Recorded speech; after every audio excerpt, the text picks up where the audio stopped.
అందరికీ స్వాగతం. ఏ manual to self సూచనలు లేదా సమాచారాన్ని అందించే స్వీయ శోధన సాధనం. సో ఈ వీడియో శ్రేణంతా ఒక టూల్ లాగా, ఒక ఇన్స్ట్రుమెంట్ లాగా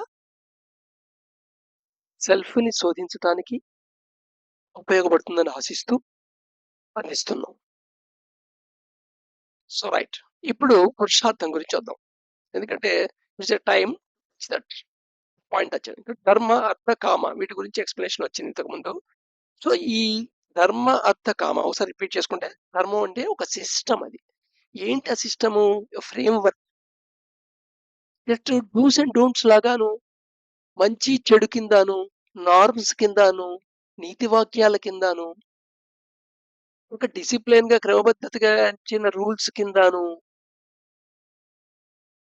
చూడొద్దు దాన్ని. ధర్మ ఈజ్ డిఫరెంట్ అన్నమాట. మామూలు సిస్టమ్‌కి ధర్మ అని పేరిటిన సిస్టమ్‌కి తేడా ఏంటంటే, ఈ ఎగ్జిస్టెన్స్ ఒక ఆర్డర్ ఏదైతే ఉందో, ఎగ్జిస్టెంట్ ఏ ఆర్డర్‌లో అయితే ఒక స్థితి నుండి ఒక స్థితి, ఒక స్థితి నుండి ఒక స్థితికి మార్పులు చెందుతూ వెళ్తూ ఉందో, పరిణామం చెందుతూ ఉందో, ఆ ఆర్డర్‌కి అలైన్ అవుతూ అనుగుణ్యంగా నువ్వు బతకటానికి ఫార్మ్ చేసిన ఫ్రేమ్‌వర్క్ ధర్మ. ఆ ధర్మంలో నువ్వు యూ విల్ డూ ద కర్మ. కర్మ చేయాలంటే నీకు రిసోర్సెస్ ఉండాలి. అది అర్థ అంటే రిసోర్సెస్. కర్మ అంటే నువ్వు చేసే యాక్షన్. సో వీటన్నీ దేన్ని ఫెసిలిటేట్ చేయాలి? మోక్షాన్ని ఫెసిలిటేట్ చేయాలి. మోక్ష అనేది 2 లెవెల్‌లో తీసుకోవచ్చు. ఒకటి మోక్ష the present life.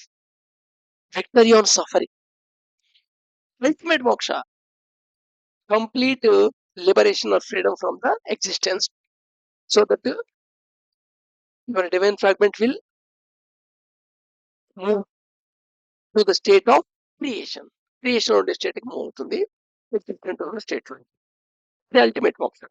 But for the time being, victory on suffering కింద తీసుకోవచ్చు మోక్ష అంటే. Victory on suffering. ఏమో ఎందుకంటే ఇది స్టోరీ.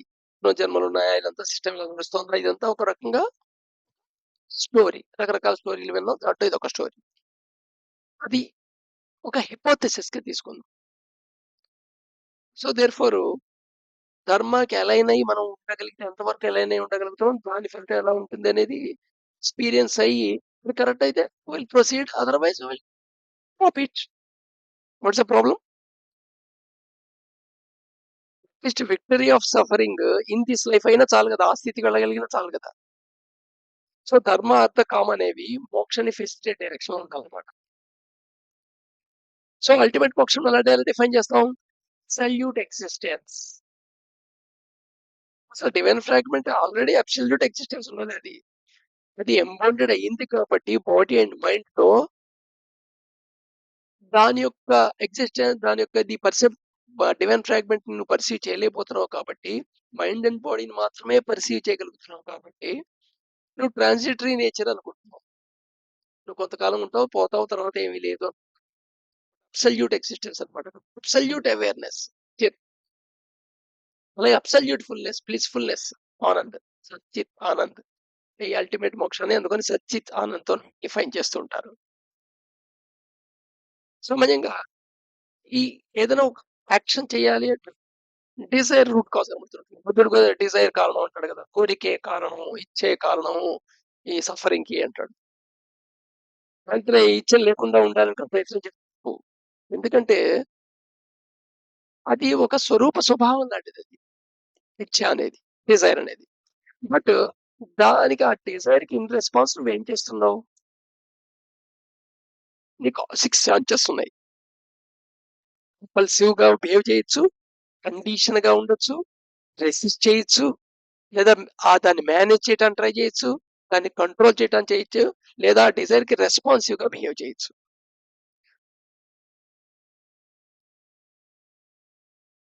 నువ్వు ఏ విధంగా చేసినా, ఈ 6 డైరెక్షన్ లో ఏ విధంగా చేసినా ఆ యాక్షన్ కి రిజల్ట్ అంటూ ఉంటుంది. దట్ వాట్ ఈస్ కాల్డ్ అని చెప్తుంటాం కొన్ని కర్మ రిజల్ట్, పాజిటివ్ ఎఫెక్ట్ అనమాట. సో కంపల్సివ్ డిజైర్ కంపల్సివ్ గా ఉండటం అంటే ఏంటంటే ఒక రకంగా ఈజీగా అర్థం అవుతుంది మనకి. ఇన్స్టెంట్ లో ఉంటే ఇన్స్టెంట్ వల్ల వచ్చేవి కంపల్సివ్ గా ఉంటాయి. ఇన్స్టెంట్ అంటే సపోజ్ ఆకలేయటం, ఆకలేస్తే అన్నం తింటాం. ఒక ఇన్‌స్టంట్ అది.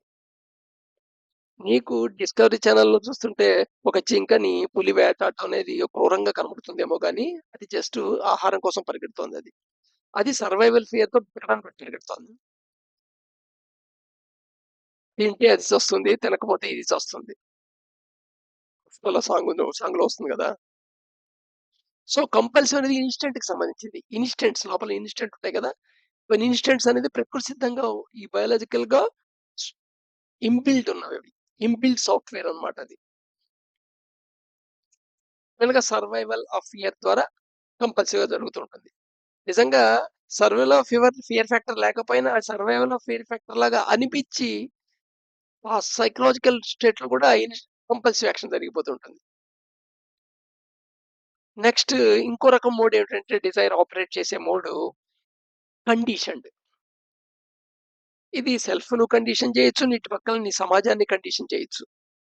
ఎక్కువ సమాజం నిన్ను కండిషన్ చేస్తుంటుంది. ఇలా ఉండాలి. చిన్నప్పటి నుండి ఇలా చెయ్యి, అలా చేయకూడదు, ఇలా చెయ్యి, అలా చేయకూడదు, అలా చెయ్యి, ఇది కాదు, ఇది మంచి, ఇది చెడు అని కండిషన్ అవుతూనే ఉంటావు కదా! అలాగే రిజల్ట్ పెట్టి నువ్వు సెల్ఫ్‌గా కండిషన్ అవుతావు. ఇలా చేస్తే నాకు హ్యాపీ. ఇలా చేస్తే నాకు సఫరింగ్. ఇలా చేస్తే ఓకే. ఇలా చేస్తే నాట్ ఓకే. ఇదంతా కండిషనింగ్. సో, ఈ కండిషన్స్ గురించి మటుకు సైకాలజీలో చాలా వరకు జరిగింది ఓ రకంగా. చూసి నేర్చుకోవడాన్ని బెండోరా కండిషన్ అంటారు. రిజల్ట్ బట్టి డిసైడ్ చేసుకుంటే దాన్నేమో స్కిన్నర్ కండిషనింగ్ అంటారు. ఆ! అలా గాకుండా సంబంధం లేని రెండిటిని సంబంధం నువ్వు పెట్టుకొని ఆ రెస్పాన్స్ ఇస్తే దాన్ని ఆహ్, పావ్లో కండిషన్ అంటారు. ఒక ఫెయిల్యూర్‌ని చూసి నువ్వు కూడా చేయలేను అని అనుకో దాన్ని సెలిగ్మన్ కండిషన్ అంటారు. ఇలా రకరకాల కండిషన్స్ ఆహ్, వెరీ బ్యూటిఫుల్ వర్క్ జరిగింది బిహేవియరల్ సైకాలజిస్ట్‌లో. సో, కానీ ఇవి హ్యాబిచ్యుయేటెడ్ ఉంటాయి. బట్ ఈ కండిషన్ ఒక యాక్టివిటీ రిపీట్ అయిన కొద్దీ ఇంటెలిజెన్స్ పెరుగుతుంటుంది. ఇంటెలిజెన్స్ పెరుగుతూ సడెన్‌గా ఏమవుతుందంటే సర్టెన్ డిగ్రీ ఆఫ్ ఇంటెలిజెన్స్ వచ్చిన తర్వాత అది కంపల్సివ్ యాక్షన్ లాగా కనపడుతుంటుంది. కంపల్సివ్ యాక్షన్ కాదు. ఆల్‌మోస్ట్ ఆల్ కంపల్సివ్ యాక్షన్‌కి దీనికి ఉన్న బార్డర్ లైన్ చెరిగివేయబడుతుంది. ఉండదు.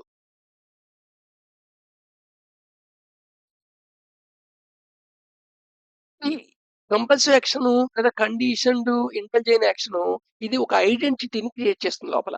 నేనింతే. నేను ఇంతే. సో, అది అని ఐడెంటిటీ ఫార్మ్ అవుతుంది. అసలు యాక్చువల్‌గా ఇప్పటికే నువ్వు బాడీ అండ్ మైండ్‌తో ఐడెంటిఫై ఉన్నావు. దీంట్లో అడిషనల్‌గా షెల్స్ ఫార్మ్ అవుతాయన్నమాట. అడిషనల్ లేయర్స్ ఫార్మ్ అవుతూ ఉంటాయి. ప్రతి కండిషన్స్ దాంతోను నువ్వు ఐడెంటిఫై అవుతావు. ప్రతి ఐ కంపల్సివ్ దాంతో నువ్వు ఐడెంటిఫై అవుతావు. And next mode of operation డిజైర్‌ని జనరల్‌గా ఏం చేస్తుంటే రెసిస్ట్ చేస్తుంటారు. ఎప్పుడు రెసిస్ట్ చేస్తుంటారు? నువ్వు కండిషన్ అయ్యున్నావు. కానీ సమాజం యాక్సెప్ట్ చేయట్లా. లేదా ఇండివిడ్యుయల్‌గా నీకు దాని యొక్క ఏమని నీకు కొంతవరకు అర్థమైంది. నువ్వు రెసిస్ట్ చేయడానికి ట్రై చేస్తావు. రెసిస్ట్ చేసేప్పుడు ఎలా ఉంటుందంటే ఫోర్స్‌ఫుల్ ఔట్ ఆఫ్ ఫియర్ ఈ రెసిస్టెన్స్ ఏం చేస్తావు? ఏదో ఒక భయం వెనకాల నడుస్తూ ఉంటుంది. ఆ భయంతో సమాజం ఒప్పుకోదు కాబట్టి నేను చెడు పని చేయను. సమాజం చూడకుండా చేసేస్తా.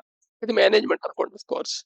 So, forceful out of fear ఈ రోగం వస్తుందేమో అని భయం ఉంది కాబట్టి తినటం మానేసా. Forceful out of fear. ఇలా ఈ ఫోర్స్‌ఫుల్ ఔట్ ఆఫ్ ఫియర్ చేస్తుంటే అది క్రేవింగ్‌కి దారితీస్తుంది. అంటే నీకు తెలుసు దాంతో నువ్వు ఆల్రెడీ యాక్షన్‌లోకి ఇన్వాల్వ్ అయిపోయావు. కానీ లోపల క్రేవింగ్ అంటే ఇది ఒక ఆల్‌మోస్ట్ ఆల్ దేనితో పోల్చుతుంటే ఒక స్ప్రింగ్‌ని నొక్కినట్టుగా చెప్పుకోవచ్చనమాట. స్ప్రింగ్‌ని గట్టిగా నొక్కితే స్ప్రింగ్ లేటెంట్ ఎనర్జీ లోపల పెరిగిపోతుంటుంది. నువ్వు ఎక్కువ స్ప్రింగ్ నొక్కిన కొద్దీ. అది మళ్ళా మామూలవుతుంది. సో, దీన్ని క్రేవింగ్ అంటారు.